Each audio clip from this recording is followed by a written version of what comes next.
In today's video, I'm going to teach you how to use the task and detail pane in Asana.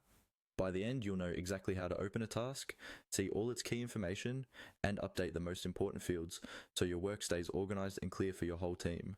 Let's start from your main Asana workspace. First, choose the project you want to work in. This might be something like a marketing campaign, a product launch, or an internal operations project. On the left-hand side of Asana, you'll see your list of projects. Click on the one that contains the tasks you want to manage.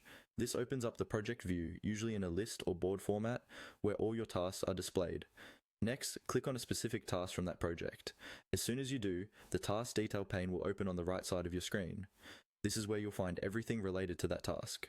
Who's responsible, when it's due, any subtasks, and the conversation around it. Think of this pane as the control center for that single piece of work. At the top of the task detail pane, you'll see the assignee field. Click here to assign the task to yourself or to a teammate. Assigning an owner is crucial because in Asana, unassigned tasks often fall through the cracks. You can start typing a person's name, then select them from the list. If you need to reassign the task later, you'll use this same area. Right next to the assignee, you'll find the due date.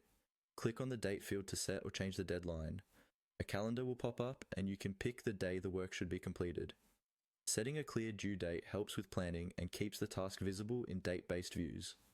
If the timeline shifts, just come back here and update the date so everyone stays aligned. Scroll a little further down and you'll see the option to add a subtask. Subtasks are great when a task is actually made up of several smaller steps. Click to add a subtask, give it a clear name, and if needed, you can open that subtask and assign it, add its own due date, and manage it just like a regular task.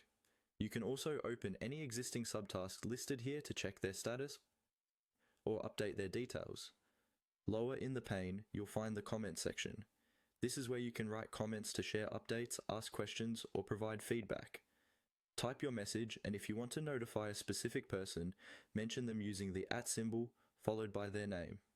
Using comments keeps all communication tied directly to the task, instead of scattered across emails or chats.